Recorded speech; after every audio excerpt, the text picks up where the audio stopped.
Hello Internet friends. In this video we are working on the 1403 bulkhead assembly. If you don't know what I'm talking about, then I will show you the page from the plans. See, look, it says right there, figure 4, 1403 bulkhead assembly. So that must be the name of this thing. Seriously, there's so many parts, it's kind of hard to keep track of what the names of these things are, and some of them are obviously made up names, like forward bulkhead, even more forward bulkhead, rear bulk, like that. The part number is probably the better way to go. Anyway, this is basically the bulkhead that we're going to be sitting on. So the seats are right above this. There's a what they call cover ribs that attach to the front of this. And what I'm working on right now is the bearing brace assembly, and obviously I've screwed up a rivet, so I had to drill it out and try to drive it out with the punch. So the bracket is basically you cut two pieces apart and then you rivet on two pieces of angle bracket, so pretty easy. And then the bearing piece that I messed up before, that I accidentally countersunk both sides and double flush riveted all the rivets. Yeah, that I still need to rebuild. And I ordered the pieces, I don't know, like a week and a half ago, and still no word from Vans. So Vans has announced that they're going to update their web store, and I don't sign an NDA or anything, but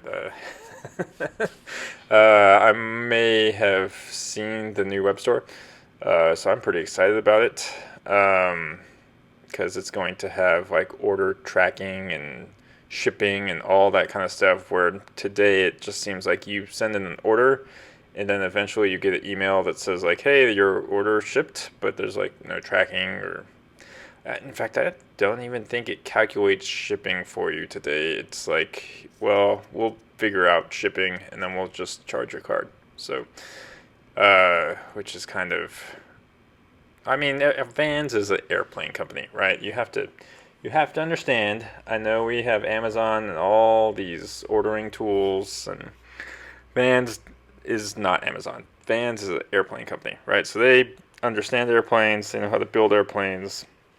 They're still learning IT, right? It's like IT doesn't understand airplanes. They're like, wait, what? This 40-year-old thing is still how, like, VORs?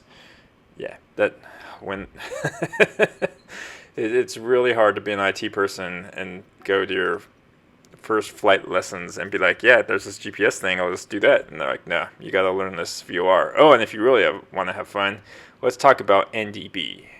It's just so much pain.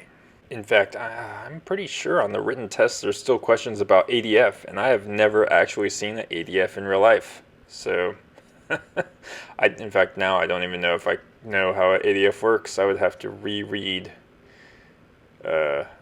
whatever manuals ADF has. And if you don't know what I'm talking about, just ignore me. We have GPS now. It's all good. Okay, so anyway, what we're doing here is basically just riveting on some nut plates, and then we're going to flip over the, what did I call this thing, 1403 bulkhead assembly, and we're going to countersink the other side because the skin's going to go on the other side, so we don't need nut plates. It's just going to be dimpled skins that attach there. And I did over countersink two of those holes, so luckily I don't think, I mean, obviously the nut plates aren't structural, so I'll live. I'm just upset that I over countersunk them just a tiny bit, but it's still upsetting because obviously I can't replace this because it's a giant expensive piece of aluminum.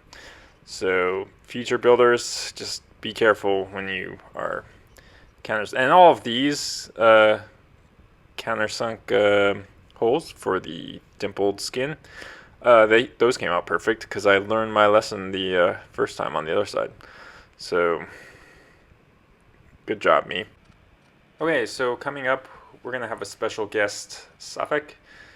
He's a student pilot here in Vegas, and he reached out on one of the Vegas pilot Facebook groups saying, "Hey, I want to find out about building RVs." And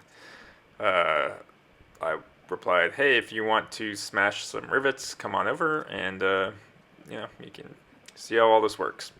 So not pictured. I turned on the camera when we were actually smashing rivets, but I pulled out some ribs that needed to be deburred, and so showed them how to use the Scotch-Brite wheel and the deburring tool and the file, all that stuff. And so then we got to work smashing some rivets on this bulkhead, and I showed them how to use the squeezer and the rivet gun.